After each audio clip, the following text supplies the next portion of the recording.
China state-owned enterprises, SOEs they're called, state-owned enterprises, they're the backbone of its economy. They make the engine that fuels China's growth juggernaut. But unlike the Chinese state, these companies are not insulated from the world. They have deep connections with the global economy, and if these companies fail, the world will feel the impact. So is China set to export a financial pandemic next? Our next report tells you more. It began more than 40 years ago.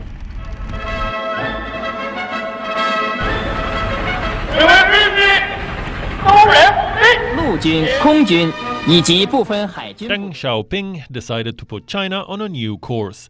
In the 1970s, the world had little idea about his plans.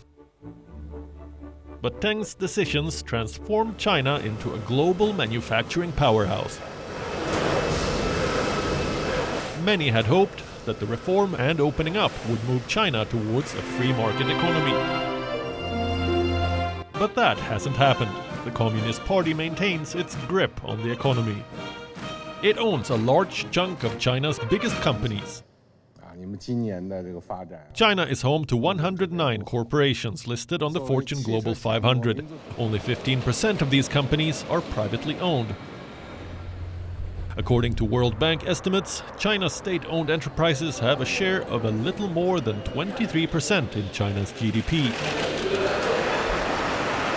That may be just 1/3 of the Chinese economy, but state-owned enterprises remain critical to China's financial system because they account for more than half of Chinese bank loans. On top of that, state-owned enterprises have issued some 90% of China's corporate bonds.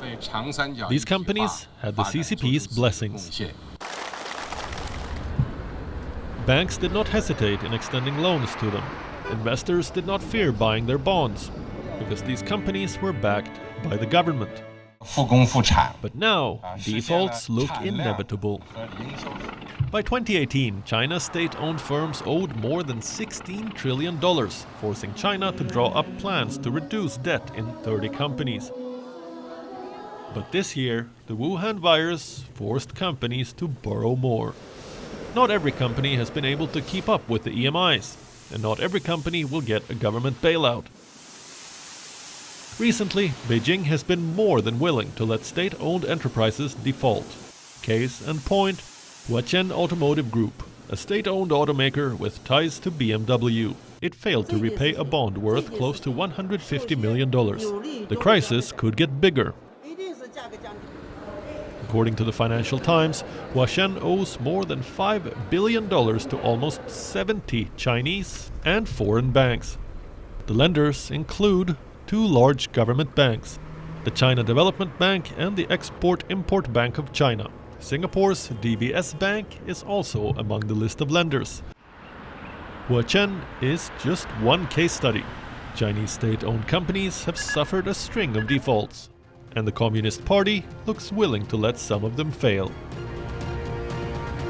This has triggered concerns among investors worldwide, because if these companies collapse, the global economy will feel the tremors. Bureau Report, WION. World is One. Thank you for watching Gravitas on WION's YouTube channel. If you want to stay up to date with what's happening around the world, then subscribe to our channel and don't forget to like and share. Thank you very much for watching WION. World is One.